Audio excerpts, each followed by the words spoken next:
Komisi A DPRD Provinsi Sulawesi Selatan menanggapi mangkraknya pembangunan Stadion Barombong yang masuk tahun ketiga. Dewan menyebutkan kendalanya bukan pada persoalan anggaran, namun pemerintah provinsi belum menyelesaikan sengketa lahan stadion hingga saat ini.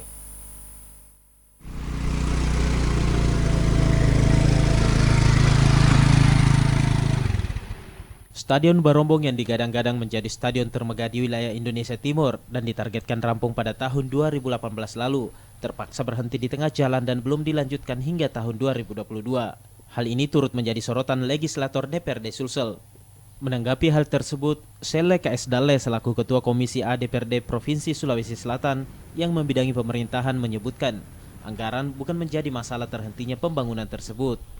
Ia menambahkan, DPRD Sulsel sejak dulu sudah mendukung pembangunan tersebut, hanya saja mangkraknya pembangunan Stadion Barombong disebabkan oleh pemerintah provinsi yang belum menyelesaikan sengketa lahan stadion dengan pemilik lahan. Bahkan pada tahun 2017, DPRD Sulsel memberikan dana sebesar 60 miliar rupiah untuk mendukung pembangunan tersebut. Namun belum dapat digunakan jika permasalahan lahan belum selesai. Ada LHP BPK yang meminta bahwa lahan tempat pembangunan Stadion Barombong itu harus clean and clear, diselesaikan. Nah, kita bilang enggak apa-apa, kasih saja anggaran dalam postur, dalam APBD.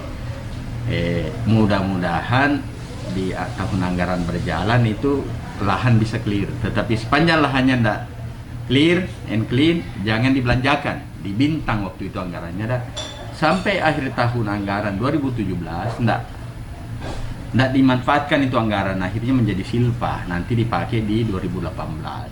Sementara itu, akibat dibiarkan selama bertahun-tahun membuat bangunan Stadion Barombong menjadi lapuk, sehingga Sele merasa kondisi stadion saat ini tidak mampu menahan beban massa hingga 40.000 penonton. Sele berharap pemerintah provinsi secepatnya menyelesaikan permasalahan lahan dengan pemilik lahan agar pembangunan stadion dapat dilanjutkan kembali.